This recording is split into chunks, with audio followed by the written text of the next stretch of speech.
today my talk is on imperiality and nobility. Because today, royalty... Okay. All right. So when we talk about royalty in Malay is Raja Raja. When we talk about nobility, it's the Orang Besar Besar, not Orang Orang Besar. So in Perak we have a distinction between Orang Orang Besar and Orang Besar Besar. Just that you know first. So Orang Orang Besar is people who are of big size. The size of the body is big, so you call them Orang Orang Besar. So Orang Besar Besar is people who himself has lots of power, who can command things, who has the authority. So we call them Orang Besar Besar. So in the olden days, of course, when I want to go to this topic, I want to let you know that we are not the only country having royalties. There are quite a number of countries in the world still having this monarchy. So of the 195 countries, there are only 41 countries still associate themselves with royalties.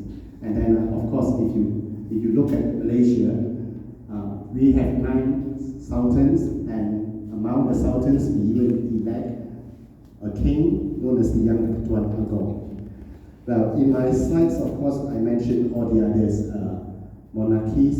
Some of them, they still have the king of England or the monarch of England to head their countries, like places or countries such as Australia, New Zealand, Canada, and 8 other countries in the Caribbean and Central America. Okay, so this is the map of the world. We still have maintains the royal household or have monarchy running their countries. Of course, in Malaysia, our government is constitutional monarchy. There are some monarchies which are absolute, like Brunei, where the king is actually the prime minister and he makes decision for the whole country. In Malaysia, it's not. We have parliament, and it is, I think, as you all know, it is the prime minister who has more power than the king, and the king is more ceremonial. Okay, let's talk about the history of Perak. So the Perak Sultanate, as you all know, I think from your history book, you realize that our sultans comes from the last sultans of Malacca. And Malacca in 1511, the Malacca Sultanate lost to the Portuguese when Afonso the African conquered Malacca, which was a very important trading port. And not only that is a trading port, in fact, whosoever controls the Strait of Malacca control all the influx, import and export of the Malay Peninsula. So the last Sultan of Malacca, his name is Sultan Mahmud Shah. So, and after 1511 when he lost, he went to seek refuge in Sumatra, in a place called Gambang. Not our Gambang, but in Sumatra there's a place known as Gambang. So officially the Perak history that is accepted by the palace is that the Perak at that time has no sultans or no king, and Perak was actually run by chief state. These chiefs grouped together and went to call an audience with the last sultan of Malacca, Sultan Mahmud, and asked him for his permission to send one of his sons to be the sultan of Perak.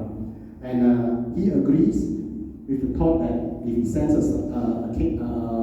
prince here to be the sultan of Perak, eventually he may have to build an army, and they may even one day able to recapture back Malacca. So that was the intention.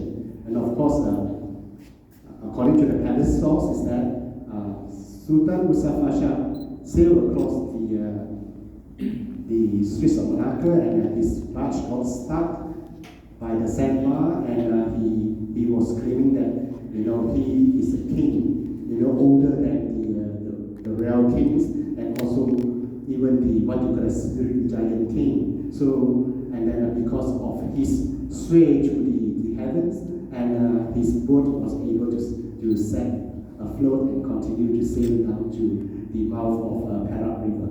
And he was later installed as the first king of Perak. So the first king of Perak is Sultan Mustafa Shah. Okay. And well, I must also let you know that this continuation is not so direct when the Malacca royal household inadvertently ended in 1636, when there was no male successor. A princess who was the granddaughter of the second Sultan, Mansur Shah, married a prince from the Sultanate and became the 10th Sultan. So he took the title of Sultan Mustafa Shah II, because the first is the first Sultan. So he also named himself Sultan Mustafa Shah, becomes II. So to be very frank with you, the Perak royal household is more Siak than Achinis. Most of the even the royalty believe that they are actually from the lineage of the Achinis, but not. But they are more Siak. All right. So at least you understand that our Perak, even the lineage, the descendants is not really directly from Malacca in that sense when we talk about male descendants. In fact, it survived because of the female descendants. So, but in what you call that, in comparison with other ruling dynasties, other states, Perak, the succession is very unique. This is the topic I want to talk about, and it actually intrigues many people who always think why Perak is rotated, the throne. 4 families. The 4 families is actually mentioned in the second part of the Perak state constitution. Well, during the 18th Sultan Ahmadin. So Sultan Ahmadin Shah, he has 4 wives. He promised his wives that each one of you have male descendants, and each one will have a chance to become or to be ascended to the throne. And he really practiced that. So from the 19th Sultan to the 27th Sultan, it rotates. But after the 27th Sultan, his name was Sultan Yusuf Saifuddin. And it was stopped because of that time the British has actually started their administration in Perak. And because of the British influence, the British, although the succession is told to the British, but the British always want whosoever becomes a sultan to be able to work very closely with the British residents. So that's why at that time when the next sultans, the 28th sultan, which is our Sultan Idris Shah #1, we got 2 Sultan Idris Shah. So the #1, where back in the 18th something, he more or less under the influence of the British, and the British also more or less controlled the succession. There was no more, we have in our succession, we have the Sultan, we have the Raja Muda, the next in line. The third one was supposed to be the Raja Dihili, or at one part we have Raja Bendahara. And then we have the Raja Kecil. We have 4 Raja Kecils. These Raja Kecils, all in all, there are 7 of them, including the Sultan. These are known as titled princes. And the Raja Kecil, the 4 of them, they have titles. The titles is Raja Kecil Sulung, Raja Kecil Besar, Raja Kecil Sulung, Raja Kecil Tengah, and Raja Kecil Bongsu. So, of course, if you understand Malay, you realize that Bongsu is the youngest, then it goes to Tengah is the middle, then it goes to the Raja Kecil Sulung is the eldest, and Raja Kecil Besar is older than the eldest. So, you can see the succession. Of course, after when our country was moving towards for independence, the rulers was consulted when they will have to set their own state laws, the Perak state constitution, where some of the Rajas then voice out, especially Raja Julan says, no, we has been in rotation. We should implement this back. That's why in the second part of the constitution, this has been incorporated back into the constitution that from the 18th Sultan, the 4 families that he has 4 wives with will start to rotate again. But just let you know for your information, up to today, there is actually only 1 family running it, and it's only from 1 line out of the 4, and it is from the line of this Raja Ahmad Shah. Raja Ahmad is actually from this Sultan Abdullah.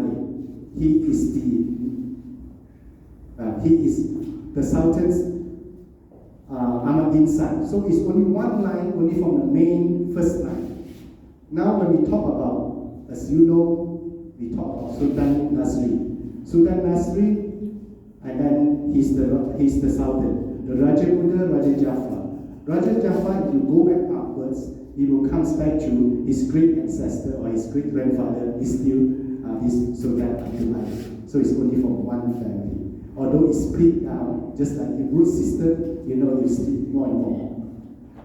Okay, so then we have Raja Dehili, which is known as the Prince of the Lower Perak. And in the olden days, the Raja Dehili is a very, very rich person because he takes care of the port at Pulau Intan, and where he can help to levy taxes and all that. So the current Raja Dehili is Raja Iskandar Zulkarnain. He is the son of the former Sultan Idris II, who ruled from 1963 to 1983. Okay? So many of you may have heard of his name because he is our time. And then we have the Raja Kecil Besar, who is the current Sultan's son. Of course, he is in a very tender age, but there are even princes in the olden days, even during the British time, where they becomes princes or titled princes even at a very young age, tender age of, like our Sultan Idris II, he becomes a Raja Dehili at the age of 9. So then goes to Raja Kecil Sulong, who is Raja Ahmad Nazim. He is the son of Raja Ashman. Raja Ashman is the brother of the current Sultan, and Raja Ashman is the second son of Sultan Aslan, and he passed away. Then we have the Raja Kecil Tengah, who is Raja Iskandar. These are from this Sultan Abdullah. You heard of, there's one Sultan Abdullah who got, what do you call that, sent to Seychelles. So he's from that line. And this line is also, comes from this Sultan Abdullah, the 19th Sultan. Okay, so it's still from only 1 line. The 19th Sultan's, only 1 line from that 19th Sultan's line. That means up to 19 and to the 20th century it was rotated. So the other 3 families, they are no more in the what you call it, or part of the titled princes or on the road to the throne. Okay, so in most cases or under the Perak state constitutions, these princes who are appointed, they will hold the title for life, unless otherwise he becomes a prisoner. Then the Sultan can revoke his title. Similarly, if he suffers some form of disability, we have Raja Dehilis who stopped there and did not continue to go up. There is Raja Ishamuddin, because he got dementia when after it was made the Raja Dehili. So he was bypassed by even our former Sultan, the late Raja Aslan. When he was Raja Kecil Besar, he jumps and becomes the Raja Muda. So the Raja Dehili is still moving up. He maintained his position. And when Sultan Idris passed away, Sultan Aslan was from Raja Muda becomes the Sultan. There was a vacancy in the Raja Muda again, and the Raja Dehili was not considered at all because I said he was suffering from dementia due to his age. And so eventually another person was made. There was the Sultan Idris' brother, Raja Ahmad Saifuddin. And then when he passed away as the Raja Muda, again, one more time, this poor Raja Dehili was not even considered. And the Sultans, late Sultan Sultan Aslan, oldest son, that is Nasrin from Raja Kecil Besar, jumped over him and he became Raja Muda. And I think you are very familiar with this. So in Perak, it is still never from father to son. We don't have that. It still requires the rotation. Although the rotation, not from the original 4 families, like I said, since the roots go down, they also rotate amongst themselves. And these rotations, and who select the sultans? We have a Dewan Negara. A Dewan Negara is like an upper house, just like the House of Lords in England. This upper house is, they will sit down, and in this Dewan Negara, who are the members? So the Dewan Negara's members are all the titled princes. That means from the Sultan to the Raja Kecil Bongsu. There are 7 of them. And then in Perak we have the powerful chiefs, like the 4 chiefs, the 8 chiefs, then we have the 1632. But the 2 type of chiefs that is hereditary are the 4 and the 8 chiefs. So these 4 and the 8 chiefs are automatic official members of the Dewan Negara. So whosoever holds the title will automatically become a member of the Dewan Negara. Then the sultans also have the right to appoint 11 dignitaries or state dignitaries, or usually for former government servants or divisional government servants, to serve as the other remaining 11 members. So together this house, they will make decision. Okay, out of these 11 members, there is always one who is a non-remain. The current representative of the other race is our Tan Sri Dioyen. Okay, so at one time he was a saint too. He was a Tan Sri Dashan Singh. So just to let you know that. And the appointment is they follow terms, and each appointment is 2 years. Okay, but it can be renewed. Just let you know that during the time of Sultan Idris, these terms is only 2 times. A person can only serve 2 terms. But now when Sultan Aslan took over, he thinks that he wanted the person to serve longer. It is up to the royal prerogative. So he made his decision in this manner. So if you were to ask, how long would this Tan Sri Dioyen becomes a member of the Dewan Negara, is at the pleasure of the Sultan.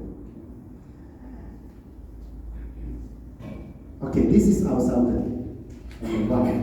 The wife is Tuan Usara. Tuan Usara has royal blood from the Kedah Sultanate. Okay? So this unique succession, as I was talking to you, it comes from the 18th Sultan. And then I'll let you know something about our Sultan. Of course, our Sultan was born on 27th of November 1956. But like his father, he was not born inside the Istana. He was not bred, or he was not raised up in Istana. That's why he is very dependent on his chiefs to assist him or to guide him on how ceremonies are being performed at Istana. So, of course, in my text here, you find that our Sultan's got his early education in St. John's in Kuala Lumpur, then he goes to Oxford in the UK, and then he took up philosophy, politics, and economics. Then he also earned a master's degree in public administrations from Harvard. And he finally completed his political economy and government studies from Harvard University, a PhD from there. So among the sultans in Malaya, there are 9 of them. He is, of course, one of the most learned. He himself has written and spoken widely on a range of issues, especially on constitutional monarchy, education, economy. He even produced books on economy. So these are the things that our sultans do. So, of course, his royal highness also served as the 4th chancellor of the University of Malaya.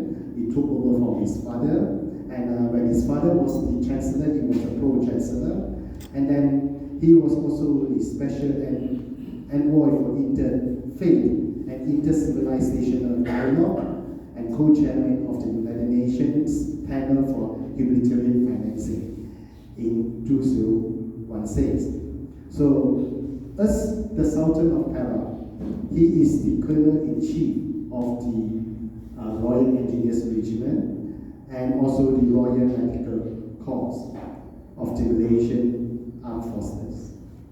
So on the 14th of October 2016, he was elected by the Conference of the Malay Rulers to serve as Deputy King of Malaysia, and he was the acting Yang di-Pertuan Agong between November 2018 to December 2018, and then again in January 2019, where we witnessed the resignation of Sultan Muhammad of Kelantan Isti Agong. And then on the 31st of January 2019, Sultan Abdullah of Pahang was made the 16th Yang di-Pertuan Agong. And he, our Sultan, was again re-elected the Deputy Yang di-Pertuan Agong for new 5-year term. So currently our Sultan is the Yang di-Pertuan Agong. So that was, before you ask me this question, I better let you all know. So most probably will he be the next Sultan because he has served so many times as the Yang di-Pertuan Agong. From what I understand is that when Pahang take over, if you look at the first list of the rotations of sultans who becomes Agong. So now currently the king or Yang di-Pertuan Agong is held by the Pahang state. The deputy Agong should be from Johor, but Johor sultans refused to be the Yang di-Pertuan Agong. So our sultan was re-elected. So will he, when this Agong stepped down, the Pahang Sultan Abdullah stepped down at the end of this year, will Sultan Nasrin becomes the next Agong? The answer is most probably not. I believe the Conference of Rulers will meet and they will still appoint the next one, follow the queue of the preceding being said. Most probably Sultan Johor will be elected the next Agong. Okay. So this is our Sultan, handsome man, and this is when he get married, and this is his family. He has a son and a daughter. Okay, I also want to let you know some of the royal prerogatives. So, as I say, all these are spelled out in the second part of the state constitution, which was assented in 1953. The constitution was actually drafted during the time of the reign of Sultan Abdullah, and eventually part of it also was put into force actually during the time of our Sultan's grandfather, that is Sultan Yusuf Shah. So amongst others, the royal prerogatives which are vested to the Perak Sultans, of course, as the Fountain of Honors, which I also will touch on the decorations of Perak, the awards that's given out. Then he's the Fountain of Justice, where he can pardon people. And then he's also the Fountain of Mercy, and then the head of the Islamic religion of the state, and then he is also the protector of the Malay customs. And ultimately, he is the ultimate owner of the soil. Okay, we follow the British that in the concept of the sovereignty, the sovereign never dies. Okay? So that means when one sultan passes away, another sultan will be appointed. Just give you a brief on this, procedure and the ceremonies. Okay, take the latest. When Sultan Aslan passed away, you see, the Dewan Negara will call an immediate meeting. The Dewan Negara, I mentioned to you, this upper house where the chiefs are inside, the titled princes are inside, and also 11 of the state dignitaries are made members. So they will hold an emergency meeting, and it will usually chaired by the Bendahara. The Bendahara acts as the first minister of the state of Perak. He will summon all these people to attend the meeting where two of the people will not be called. That is, the two who have interest. That's the Raja Buddha and the Raja Dihili will not be called to attend because they are the next contestant for the post. So when the what vehicle is conducted, usually it is done by secret ballot. They will ask, who do you think should be the next Sultan? So there will be no such thing as a formal introduction of the candidates. No. So both the Raja Muda and the Raja Dihilis being A presumptives, they will automatically be. Unless that, if the palace comes out that their names are not even put up as soon, then it will be open to, according to the Perak State Constitution, it will go on to any other names who are the titled princes. So the next to consider. If they also thinks there's no worthy candidates there, then anyone from the 18th Sultan, prince of the 18th Sultans onwards, can be elected as what do you call that, to ascend to the throne. So up to date, the current Sultan, if I'm not mistaken, is the 35th Sultan. That means Sultan Nasrin Shah is the 35th Sultan. So at least you know when I mentioned 18th Sultan, so it's already halfway of our Sultanate, which is almost 500 years old because it started way back in 1528. Okay. And where at one time, I mentioned that there was a Raja Dihili, there was also a Raja Bendahara. The Bendahara post was most of the time held by commoners who are chieftains. And of course the Bendahara is the major chief, and he's the chief of all the chiefs. He's the head of them. So at one time and that post in the early days of the Sultanate, it was held by one family, the Megat Travis family. So people, you can see that time, most of the Bendahara's name will have a Megat name, as a title, Megat so and so, so and so. So, but up to a certain Sultan, where the Sultan was not happy with the Bendahara, he asked the Bendahara, can you build me a palace?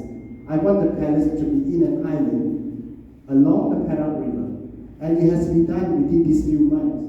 Then the Bendahara knows that a trap was being set for him. And now this is going to be the rainy season, and you give me 4 months to build it. So he tendered his resignation, and he quit as the Bendahara. From that time onwards, the Sultans appointed his younger brother and becomes the Raja Bendahara. So the post was given to the royalty. But eventually, when it went to 1953, the last Bendahara, Abdul Rashid, like I said, that time because we were owing, the Malays and the country was moving, the state was moving towards for independence.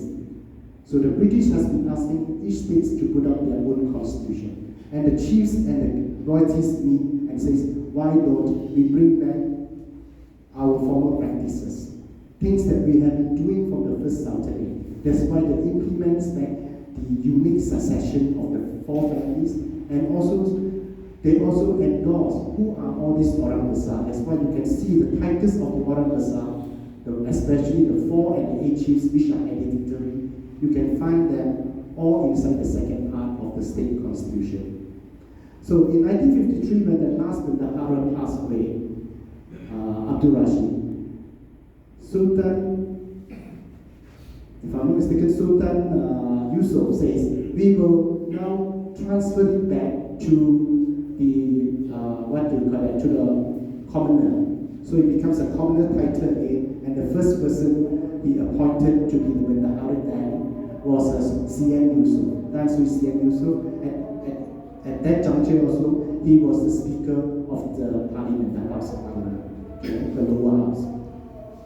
So at least you understand that at one time the Bendahara post was being held by the royalty, but eventually now it falls back to the commoner. And the current Bendahara is the 4th from 1953, the 4th person. The first one, like I said, was C.M. Yusuf. Then now comes to the 4th one is a former general who was the head of the armed forces, and his name is Tan Sri General Saidi, Muhammad Saidi. Okay, So, how do we address all these people? I want to let you know. Of course, it's Sultan in English, we address His Royal Highness, and the same goes with the Raja Permaisuri, we address as Her Royal Highness. In Perak, we are very unique and we are very particular over birth. So we, even in the Malays, will tell you whether you are from the seed or you are from the soil. The seed means you are from the male descendants. If from the soil means you are on the Distas side, that means you are on the female side. So similarly, we also have a Raja Perempuan, you may have heard before. A Raja Perempuan means the wife of the Sultan, the queen consort is of royal blood. And usually the royal blood, of course, in those days the royal blood actually meant royal blood from Perak state. If you are royal blood from other states, then the Sultan may not able to give you the Raja Perempuan title. He will give you Raja Permaisuri. But eventually, I think these type of titles are all by royal consent. It's the Sultans who make the decision. So, but still in Perak we keep it. As for example, like Sarah. You know, Tuanku Sarah is she was given the title of Raja Permaisuri, just like Sultan Askan's wife, who is not of royal blood. Tuanku Bainu was given Raja Permaisuri. But in case, assuming, let's say, our current Raja Buddha tomorrow ascend the throne, the current wife is the daughter of Sultan Idris. She will automatically be named Raja Perempuan. Okay? So don't just get too used to Raja Permaisuri. I was telling you how to address. So Sultan, the the queen consort, whether it's a Raja Perempuan or a Raja Permaisuri, and then the Raja Buddha, who is the first in line to the throne, or we call him the Crown Prince. His wife is known as Raja Puan Besar, not Raja Puan Muda. Although his Raja Buddha is not Raja Puan Muda. In other states, it's Raja Puan Muda. In Perak, it's Raja Puan Besar. Then we have another A presumptive, which is Raja Dihili, the Prince of the Lower Perak, and his wife is Raja Puan Muda. So that's why don't address the Raja Buddha and the Raja Puan Buddha. He will be taking the Raja Dihili's wife there. Okay, please. So you have to understand.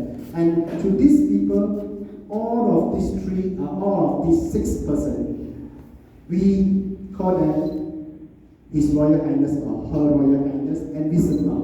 Sembah is a form of respect we give, just like the police and the armed forces will salute their what do you call that, those of higher rank. So the Malays sembah to their royalty.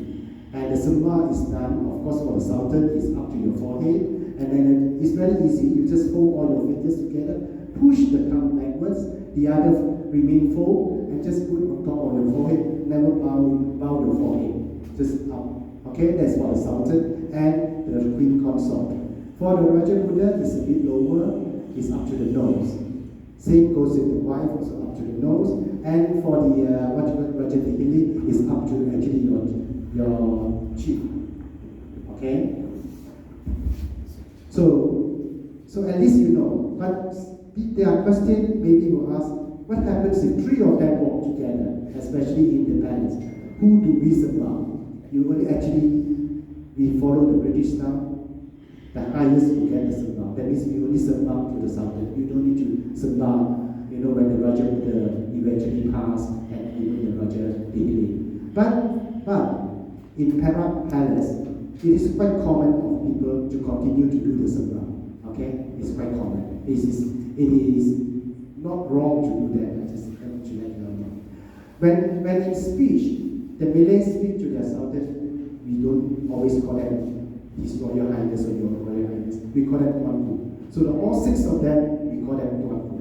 And often when we say yes to the royalty, these 3 royalties, we say Ku, Ku. So you don't say here. No. We say Ku. Of course, you all know when we speak to the Sultans, there is royal etiquette. And then in Perak, we use bahasa dalam, not bahasa istana. Although if you were to check the bahasa pustaka, Dewan Bahasa Pustaka, They will tell you, in Palace is known as Bahasa Istana, in Perak is known as Bahasa Dalam. There's only people inside the palace that speak these words. So certain languages like this, that means there are certain phrases we use. You cannot call yourself I when you speak to royalty. We call ourselves Adib, P-A-T-I-K, Adib. And we call the royalties Tuanku. And there are certain words we have which carry same meanings to the common people, but they use it differently in the Istana. For example, if the Sultan excuse himself to go up, so you may ask, even the tower, the page boys and all that, they will tell you, oh, the Sultan has gone to the upper river. So the upper river means he has gone to the washroom and do his business, just let you know. So they are using these type of phrases. They don't say so direct that he has gone to the washroom, so something like that. Or when the Sultan eats, he don't eat, we use makan, they use santan, which is a very more refined word to use. For example, the Sultan goes for his bath, we don't say he mandi. We commoners will say we go mandi. But for the Sultans and the royalty, they siva, just like you water your flowers. Okay. So these are some of the words. You want to know more? Get my book. Okay, so the title prince. So I mentioned to you there are four of them, apart from the three most primary one, the most important one, the Sultan, Raja Muda, Raja Tinggi. Then you have the Raja Kecil Besar, Raja Kecil Sulung, Raja Kecil Tengah, and Raja Kecil Bongsu. And often we call them Kecil. We call them Kecil collectively. Okay? Or Kecil, sometimes say. And when we talk to them, they are not called Wanku, we call them Engku. But Engku is also used for anybody in Perak who is by royal birth. That means if you see his name, Raja, we often call him Engku. Let's say his name is Raja Muhammad bin Raja Hassan. We know that we have to address him Engku. But then, do we need to address ourselves Adib? So it depends on the situation.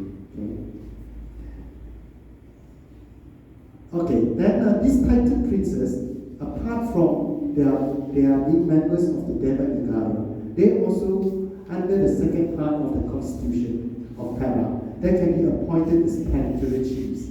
And then territorial chiefs, who are these territorial chiefs? I was telling you that at one time before we had sultans, we had many districts. And at that time, Perak, before 1528, we had 8 districts. And each district we have a chief that runs it. And when these chiefs, they went over to see Sultan Mahmud Shah of Malacca and invited one of the princes to become the first sultan of Perak. So these 8 chiefs were eventually made territorial chief. Territorial chief is made by the sultan by appointment, although in those days, nothing was in black and white because we don't have the British that time when we had our first sultan. So, but when we put into record, when we put into the second part of the state constitution, so it is stated that titled princes are amongst the 4 and 8 chiefs, and also the 16 chiefs who can be made territorial chief. So before we have a sultan, how do we run our state? The state, they have the territorial chief who is the head. And then the territorial chiefs are usually made up of the 8 chiefs. So these 8 chiefs, like I said, they are powerful landlords. They are not warlords, but they are landlords. So, and down there, they have people who assist him to run. And these are the 16 chiefs.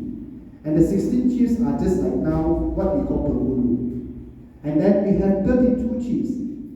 32 chiefs, that's the last. There's no 64 chiefs. So the 32 chiefs are actually Ketua Kampung. So they are village chiefs. So the village chiefs will be run by or ruled by Penghulu, and the Penghulu will report to the 8 chiefs. So this was how our setup like. And I says, so in order to collect tax and in order to disseminate information, the territory chief was tell the 16th chief and the 16th chief would tell to the 32 chiefs. You see, in those days, in the early years, 16 chiefs are not limited to 16 people. They are more than 16 people, okay? But they are known as 16 chiefs at that group. Similarly goes to the 32 chiefs. The 32 chiefs are not limited to 32 people. He has more than that. He may have even 64 or maybe 100 of them, but they are categorized under these 32 chiefs. Then I also mentioned about there was a 4 chiefs. Who are the 4 chiefs? The 4 chiefs are usually the advisors. The advisors to the king. And these 4 chiefs live in the vicinity of the palace. And they are not territory chiefs. They don't have land rights. But they are very close with the Sultan. And the territory chiefs collect their taxes, and they will send a certain amount to the royalty, and the royalty share his, what do you call that, this income together with the 4 chiefs. And these 4 chiefs, the advisors are, first is the Bendahara. He will control all the chiefs.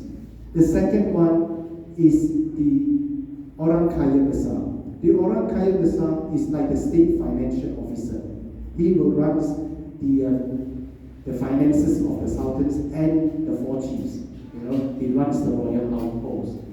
And then we have the Temunggung. The Temunggung is like the chief police officer. He controls the security of the state. If somebody don't listen to the edicts given by the king, he has the right to take action. Okay? So he controls that. And then we have the last person of these 4 chiefs is the Menteri. The Menteri is the person, a religious teacher, who actually teach the Sultan and his children and the rest of the royalty on the Islamic religion and how to carry out Islamic rules and laws. And in the olden days, Perak have laws. We have the very famous 99 laws that is based on Islamic teachings. Okay? But it's no more like this anymore. Okay, I want to tell you about royal colors and then the Perak state flag. We have seen Perak state flag. We have 3 colors: white, yellow, black. The white is actually for the Sultan. That's why when you go to the palace, the Sultan's official dress, I mean his baju Melayu is actually white. You know? Same goes with his wife or his queen's consort.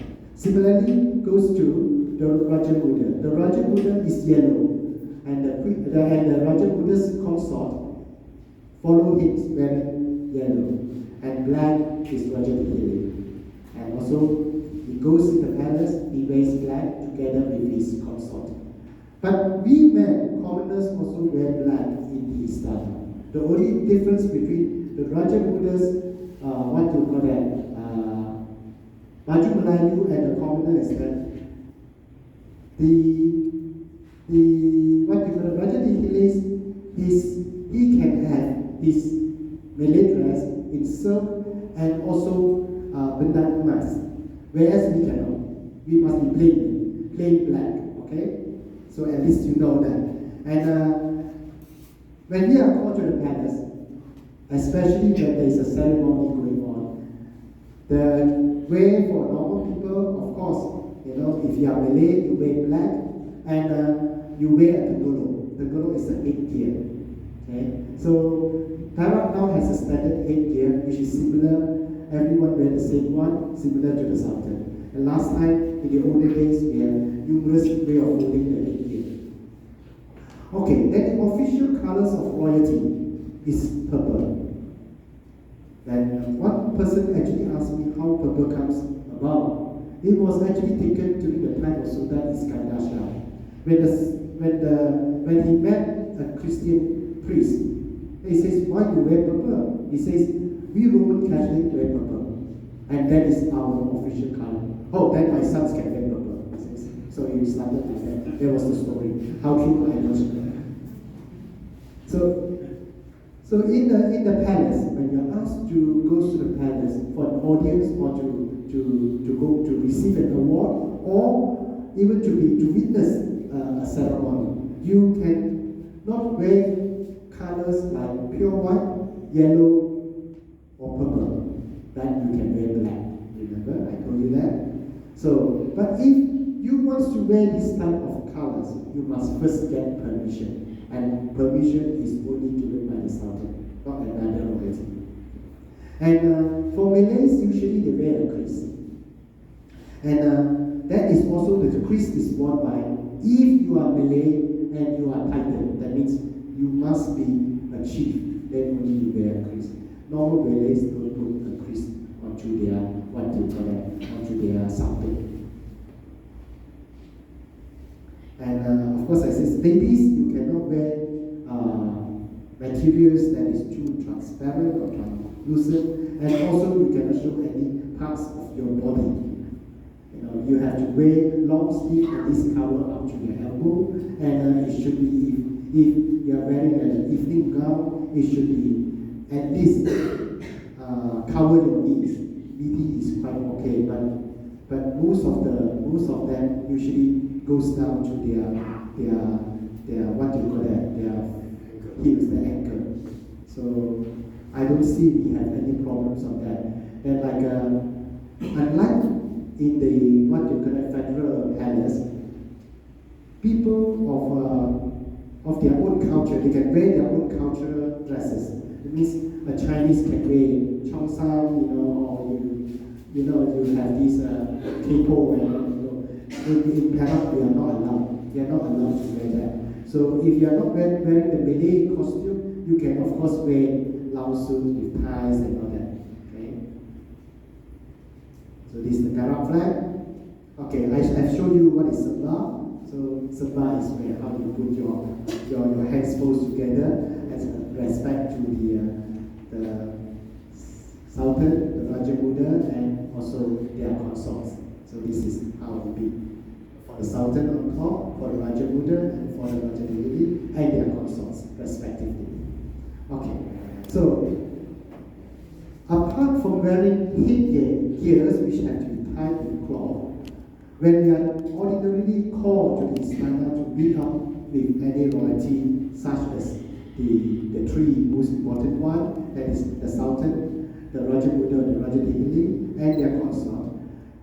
Even though you are not Malay, you have to put on the songkok. Okay? Even if you are Chinese or Indian, you put on the songkok. If you are asked to call on the royalty. So formal wear is you wear long suit. Not formal wear is you just wear just like this long sleeve, not short sleeve. Okay? But there are cases where I have seen, if you are caught in between, let's say you are driving back, and then somehow that there was an accident and you are late to call for an audience, can you go for it if you are not well dressed? If possible, avoid going. If not, unless the Sultan really need your presence, so you have to apologize. That means you submit to the Sultan and say, I'm sorry, because I was caught in the jam or whatever. So you have to explain, and the explanation is directed to the Sultan or the royalty that invites you.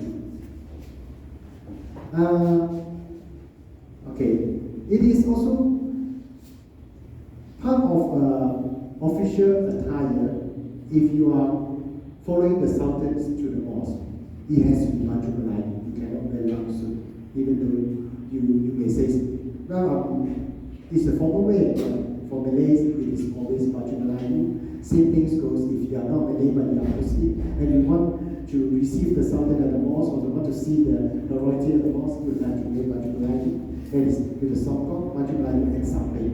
And of course, the samping, the sarung that we wear for the mosque is that for men, it shouldn't have gold weaving. It is against Islamic rulings to have gold weaving. Men is not allowed to wear any form of gold. So usually they just wear plain type of a cloth. Okay? Plain in the sense of they don't have gold weaving. Well,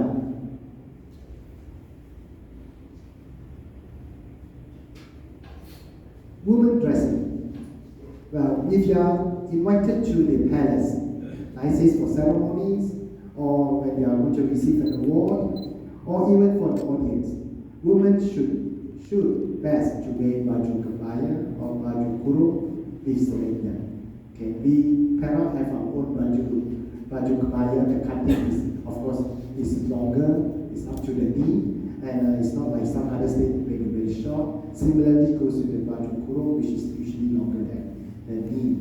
And then the selendang is a piece of cloth that you carry, and at one time there was a ruling that says if you put on a tudung, you don't need to wear the selendang. But now it's people who wear tudung also they carry, they wear that. But I think it's good too.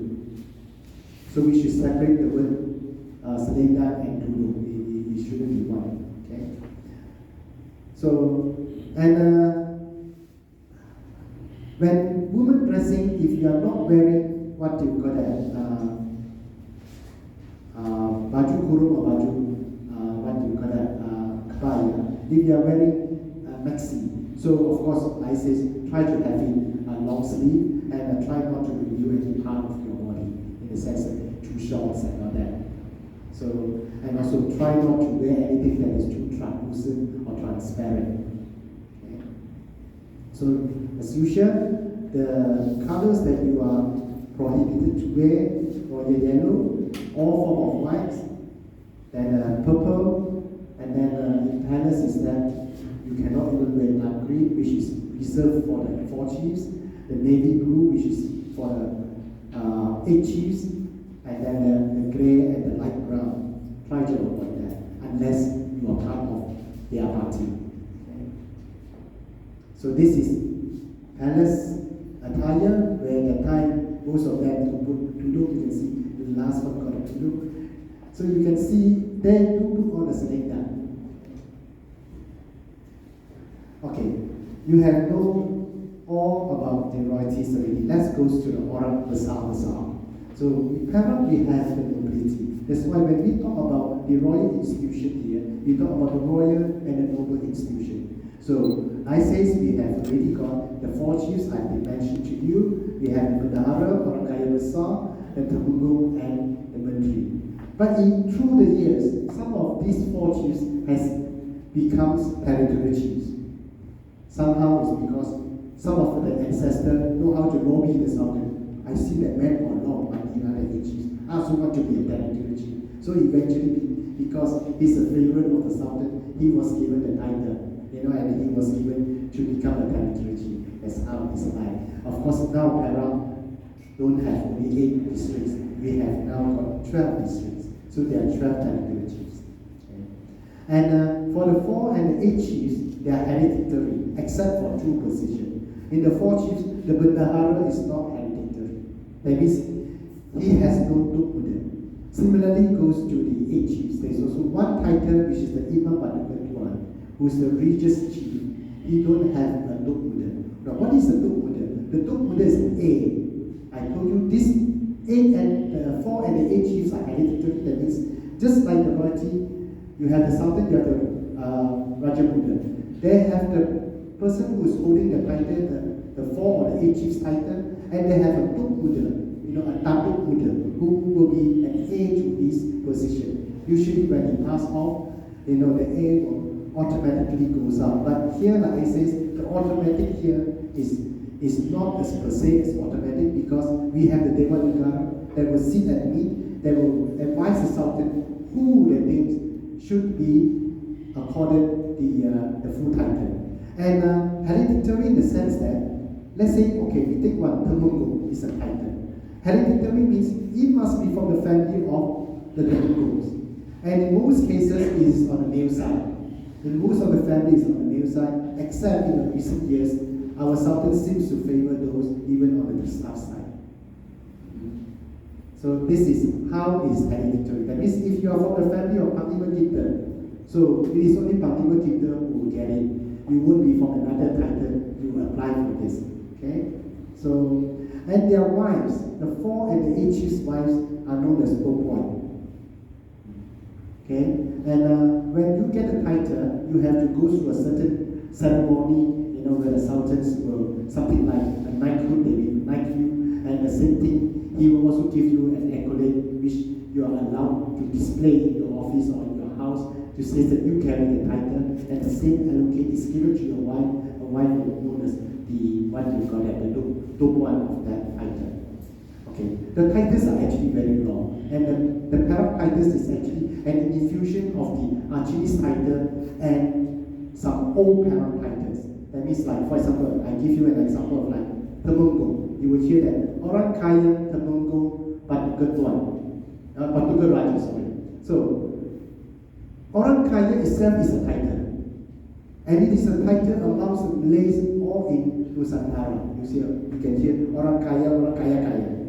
So it means people who are not actually just rich, people who have the authority, who berkuasa. Then you have the Temenggung itself is the position, you know. Then you have the Patuka Raja itself is another title.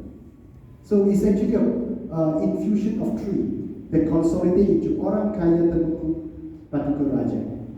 So this is still short. We have something like orang kaya Panglima Kita Seri Ama Bangsa Diraja. So you can imagine. So orang kaya Panglima Kita is the position. Then Seri Ama Bangsa Diraja is another title that is very Chinese. Okay. So this is the four chiefs. You can see it's green color. That's the attire, the title holders and their wife. And then we have the 8 titles. So the 8 titles, just let you know, is that we have the Laksamana, who is supposed to be admiral of the fleet. And then we have the Sri Adib Raja, Shah Muda. He is what you call that? In short, we always call him what you call that? Sri Raja. And then we have the Panglima Kita, as I mentioned. We also have the Panglima Bukit Kanta. And we are very honored today. We will have a look to the Panglima Bukit Kanta here. He is none other than my good friend, Tung Asman. Okay. So, and then just to let you know is that Laksamana, his territorial rights usually, the Sultans usually gave him. He will be the territorial chief of Tolok Intan or Hili Perak. And then Sri Adib Raja usually takes Hulu Perak, you know, that is his territory. Panglima Kita is of course Kita, and then Panglima Bukit Kanta is usually in the Patak, that is Tapa, and then we have Shah Banda Indra, who is in Perak. And then we have the Orang Kaya Setia Wijaya Diraja. This title holder used to hold the territorial rights at Perak. But this title now is vacant. Both the title holder and the dog holder, there is nobody who's the Sultan has awarded this title with. And then there is a Sri Agadi Raja. In short, we call him Datuk Sago. So the current Sri Agadi Raja is our former MP Tan Sri Ramli. And then we have the Imam Patuka Tuan, I told you, the religious teacher who advised the Sultan on religious matters. The former person who had this title was Datuk Dr. Afifi. I think you all heard of him, and but he has resigned from the position. Okay, this is the last title is not hereditary. He don't have a dog holder. He's appointed by the Sultan. So like I say, the wives are known as dog wife. Okay.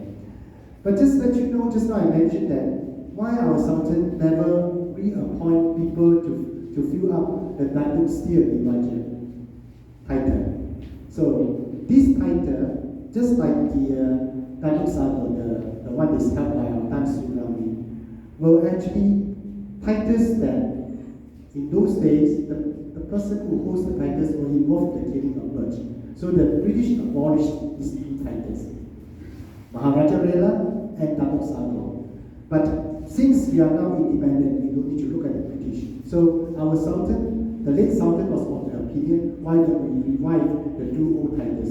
That is Datuk Maharaja Rela and also Datuk Sago. Datuk Sago has been filled up now, that is our Tan Sri Ramli, but Datuk Setia Wijaya has not been officially transformed into or replaced with Datuk Maharaja Rela. due to some sensitivity. Okay, these are the 8 chiefs. They are navy blue. You can see their wives. So in the center, just let you know, the center one, the one woman who is not to know, that is our Tung Buddha's mother and his father. Just let you know. Okay? The mother happens to be a Chinese. So don't think it's only a Malay, can only be Malay. Don't worry. Okay, so I will actually mention about all this to you.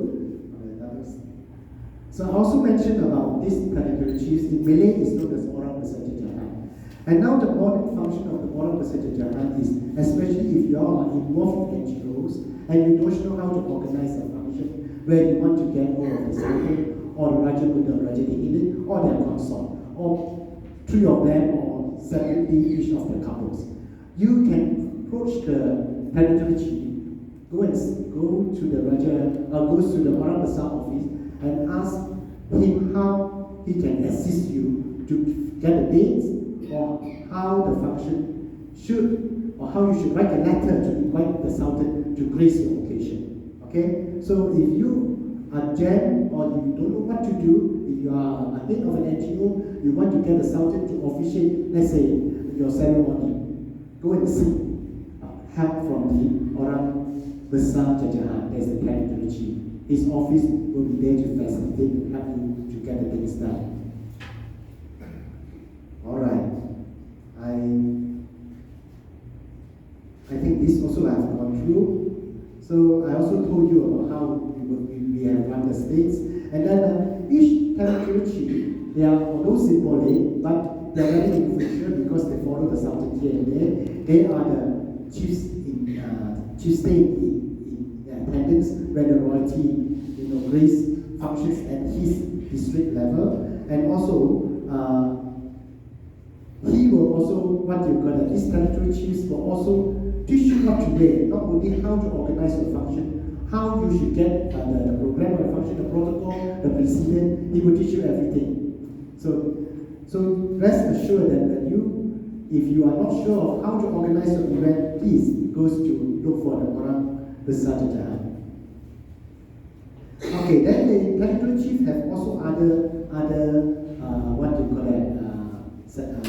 responsibilities. He is the Sultan's representative in the district. He is the joint chairman together with the DO in the Baitulmal, which is an institution that acts as a trustees for Muslims. And then he is a member of the main committee of the annual birthday celebration of the Sultan, and he is also the council member of the local government. That is, he will be called to become the Ali Majlis, and also in his territory. And he will also, sometimes act on behalf of the Sultans to grace an occasion. Okay, now I talk about palace etiquette. In fact, I have more or less touched on this. So when you receive an invitation from the Sultan, just follow what the British has done. It's a royal command, and please adhere to the instructions given. Often you have to fill out the reply card. You can fax, email, or even WhatsApp now too. And there are similar places they ask you to send to. Either you want to send to the Sultan's office or to the protocol office, or depending on where the card comes from, who issues the card. Sometimes it can be the state secretary, or even from the territory chief. And then, if there is a presence of the royalty, please come before the time, be early, don't be late, and bring along your invitation card. Sometimes you are in check, so if you don't bring, you will be asked to wait, and especially for dinners and all that, because sometimes with the card they can easily get you where your seating position is, where your seat is. And then also you have to observe the order of precedence. If you don't know, there are always protocol officers at the palace who could assist you. And then I never sit in front of the royalty with cross-legged, especially in an audience where you are seated on the settee, everyone can see. So never sit cross-legged. Maybe if your legs is hidden under the tables or the dining tables, you can do that. Okay? And then it is also very good to begin a conversation with the royalty. Let the royalty ask you and you answer. And there are few topics you cannot talk, you cannot speak to the royalty about. most important is religion, health, and politics. Okay. So also never point anything to the sultans using your four fingers. That's what we do. You point with the thumb, okay? And be supported at the angle of your hand by your left hand. Okay, so you point in this manner. And then never smoke unless you get permission to do so. And then, of course, remember you have to sembah. And this one follow the uniform people.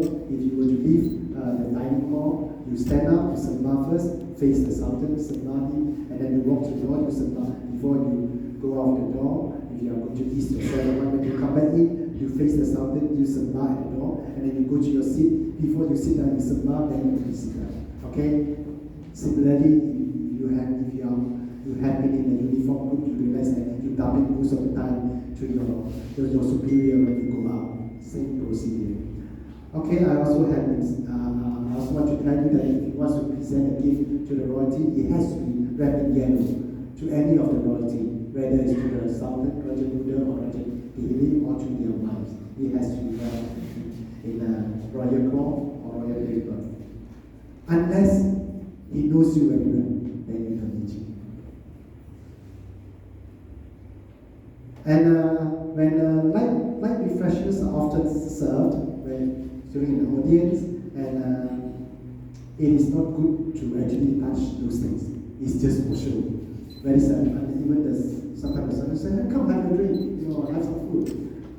If you really feel like doing it, you can do it. But of course, please behave nicely and do it very courtesy. Then it is also, when you want to walk in front of any Malays, anybody, when you want to pass a person, you have to put your right hand down and you pass. That's the Malay way. You never just walk across in front of people. It's very good. And if you were to ask permission, the words to use is Patik Mohon Lalu or Patik Mohon, what do you call that? Usually it's Patik Mohon Lalu for that. So for other things, like let's say you want to thank the Sultan, is Patik Jujur Kasih, not Terima Kasih. Okay? So these are the things that you have to learn because they have passed down. And like I says, it is important to cover your head for the man with kopia if you are religious, you feel like wearing a white cap, or the best is still the songkok. And the songkok has nothing to do with Islamic religion. It is a wear. Okay. So this is an audience where the Navy chief called on our Sultan when he wants to retire.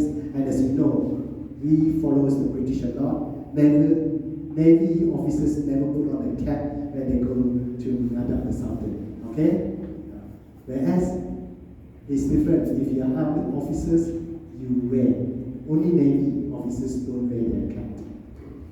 Okay? Good manners and etiquette. So remember to dress decently for the woman and modesty. And also, Muslim women are encouraged to wear hijab, but under the strict what the Islamic rulings is try to not to wear tight-fitting clothes for women, so you don't show your body shape, okay, and also don't wear transparent or translucent material, and never overdress or underdress when you go for a function, okay, and then Muslims never handshake, and the sultans and all the rest of the royalties are all Muslim. We salam. So salam is meant between a man and man, woman and woman. That means if you bring along your wife will salam with the sultan, whereas she can salam with the what you call a twin consort. Okay? So it's not a handshake. Salam is just touching the two hands together and then release. It is not shaking it. Okay?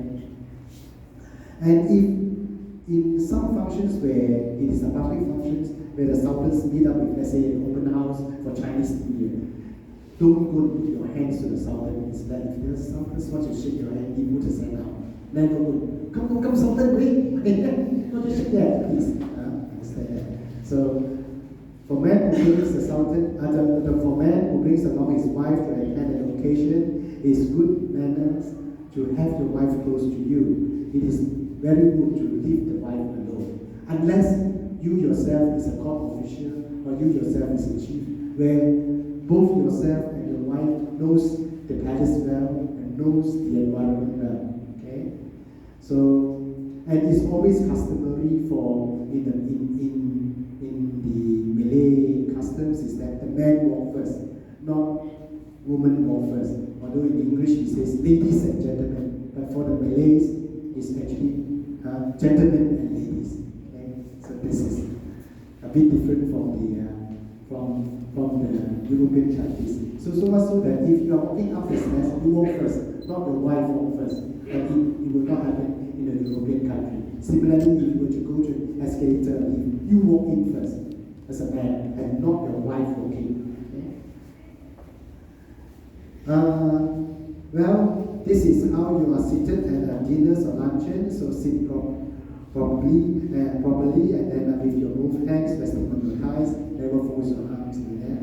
So, and then never always point to your own soul, especially of the royalty and all that. And never also rest your elbows on the table when you're eating. And like I say, you should put your hands by the side of your waist.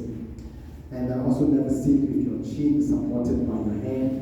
These are not the way. Not only at a function where at a dinner, but also in sometimes when you are attending a seminar officiated by the Sultan or by royalty, please make sure that you don't do that, with your hand on your chin, on your hand and all that.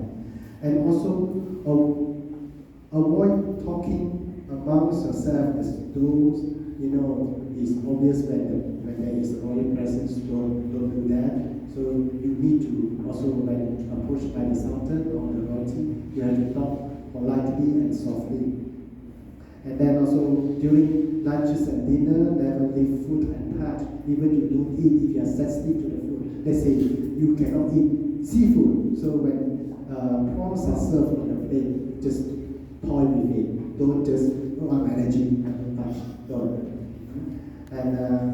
And toy with it until the Sultan's finished and the plates will be collected by the server boys. Okay? Just let the waiters remove your dish. Okay, yeah. Okay, table manners, I think you should understand, when the Sultan stops, you stop. Okay? And then don't do all sorts of things like stretching and all these things that distract people. So it's very bad gesture to all this. So this is what we got. Okay, the last thing I want to finish, just give me 5 minutes. We have state orders and decorations. So the amount that we have 3 royal and family orders, 5 orders of jewelry, and then 1 guarantee decorations, 3 medals for outstanding services, and then there are commemorations medals. So the royal and family orders I have these books, and you can go through, you see. So we have 3, that means it's only meant for royal family members. It's not for you and I, unless you are royalty. So there is the one, the DK, the Daja Kerabat, and then DKSA, that's the Kerabat Sultan Aslan Shah, and also the same thing goes with the one, the family of Sultan Aslan, which is DKA and DKA2. Although some of these people sometimes use the Datuk Sri Aslani, which is actually not in the laws. Then you have those you all like to know about is that carries titles. We have the Datuk Sri Diraja, which is SPSA, formerly now it's called SPSN, follow the Sultan's name, Sultan Nasri. So, and then we have another one that is a Datuk Sri Aslani, that is a DSA, which is only given during the time of the late Sultan's Silver Jubilee, and there was only 25 recipients. There are no more, you are no more awarded with that title.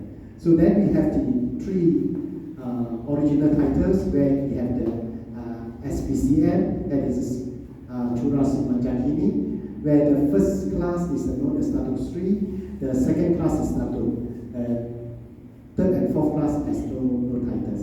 Of course, the first class, the wife will be known as Datuk Sri, the wife of the second class is known as Datuk. Then we have the crown of Perak. This is the Mahkota Perak, which is a very common one that you can see, SBMP and then DBMP. The first two class carries titles. The first class Datuk Sri, the second class is Datuk. Similarly goes to the Y, Datin Sri and Datin. Then also goes to the next one is a Damisari, which is after the crease of Perak, which is only meant for uniform groups, that is the soldiers and the police officers. That is the Datuk Sri Panglima and the Datuk Pahlawan, the first and the second class. Okay.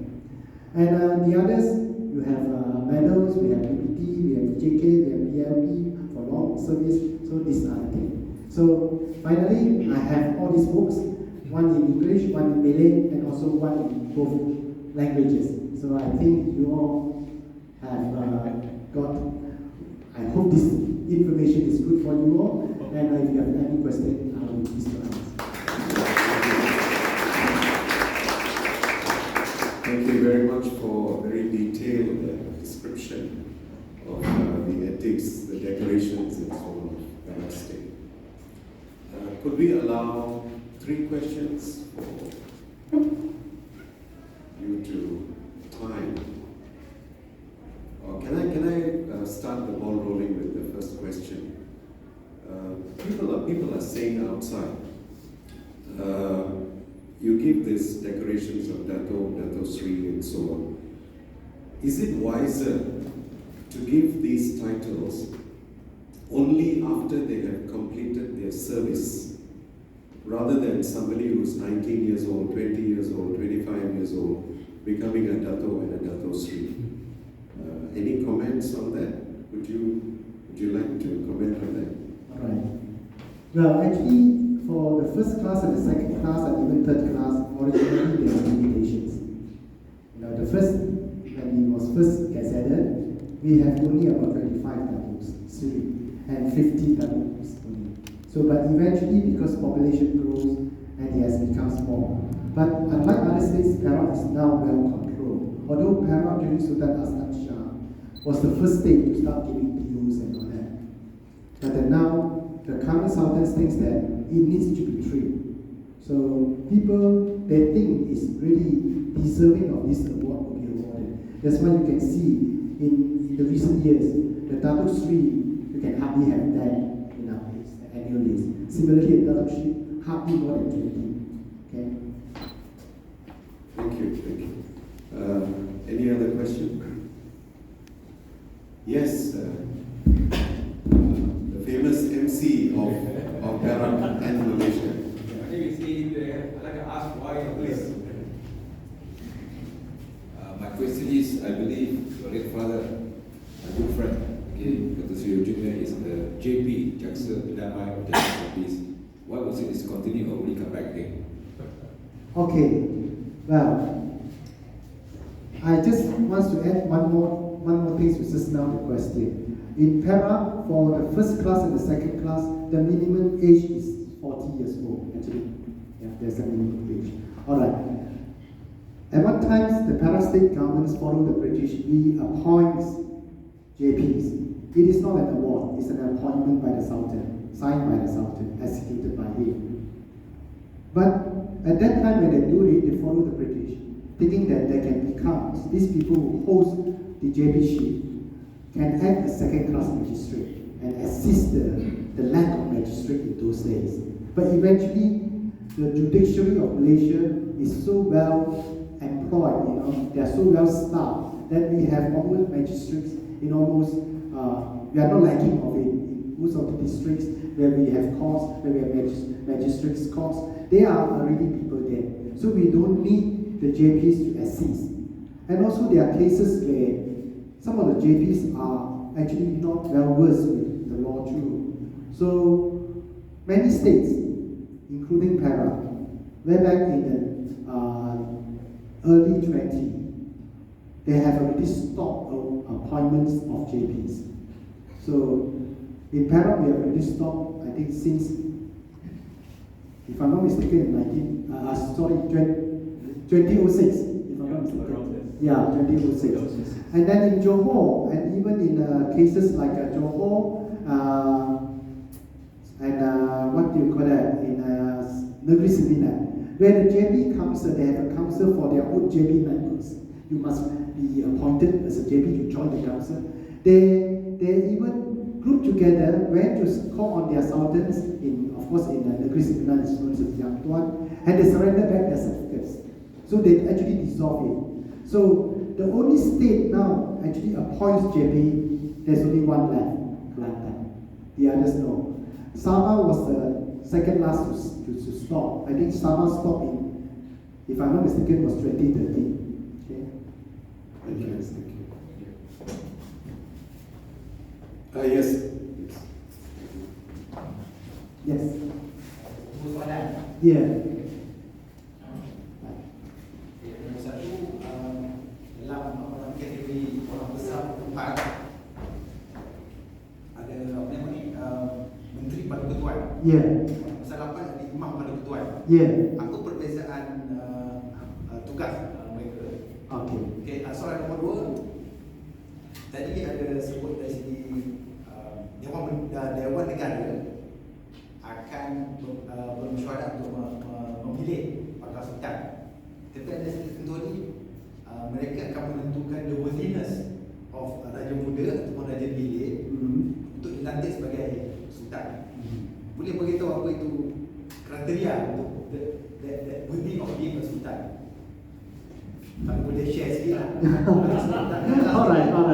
Okay. Last sekali. Dewan Negara, berapa orang? Okay, I mentioned, yeah. Okay. Alright, I think I mentioned to you already. Go on the first question. What's the difference between the Imam Pada Ketuan here, and there's the 8 chiefs, title 1 of 8 chiefs, and the Menteri Pada Ketuan. Yes, the word Pada Ketuan here means a person you respect as a teacher. So in those days was a religious teacher. So anyone who had the Pada Ketuan, you know is a religious teacher. Pada Ketuan in those days, that means before, if I'm not mistaken, before the 18th century, 17 something. Pada Ketuan was only given to this Menteri Pada Ketuan. So in those days, the 8 chiefs, there is no Imam Pada Ketuan. Okay, there's none. So the Menteri was the religious teacher until up to if it goes back to Ibrahim, Long Jafar was actually from that line. He saw that the Panglima Bukit was having thin minds, a lot in typing, and he wanted to be part of the tin miners. He wanted to become part of these people who can make money instead of just teaching the sultans how to read Islamic books and how to become a good Muslim. So, because of that lobbying, the sultans joined him and started a tin mine actually in Taipei. And when his sons took over, as you know, Ibrahim actually demanded from the sultan, because he makes so much money for the sultan, he wanted to be the Maharaja of Laru. I think you heard that before. One time he even told the sultan that, give an example that there was a precedent in Kedah, because the religious teacher, the Said Jamalullah, was so good, teaching the sultans to live a good, healthy Muslim life, he would cut a northern part of Kedah, which is known as Perlis, and given to the Said Jamalullah's family, and they becomes Raja of Perlis. He would cite that. But the sultan at that time, Perak, unlike Kedah, he depends on the Orang Besar too. He depends on the other royalties, the Raja Muda and Raja Dipilih. They were on rotation. They were not in agreement. So he don't have that particular power to honor Ibrahim from being a Menteri to even become a Maharaja. I think you know from the history of that. But when the Menteri has taken up territorial rights, eventually the Imam Pada Ketuan was created. Imam Pada Ketuan is a new title. It was created way back in the 18th century. It doesn't come together with the first sultan. Okay, I hope I answered this. Second one is The easier one I answer is the membership of Dewan Negara. Is all the titled princes. The titled princes start from the southern, Raja Muda, Raja Dihile, Raja Kecil, the four of them, from Besar, Sulung, Tengah, and Bongsu, they are automatically members. Then you have the four chiefs, the 8 chiefs, there are already 12 of them. Okay? Then you have 11 elders, senior government servants or ex-government servants who will take up. And then, among them, there will be one non-Malay. And currently I say is a Tan Sri, again a Chinese.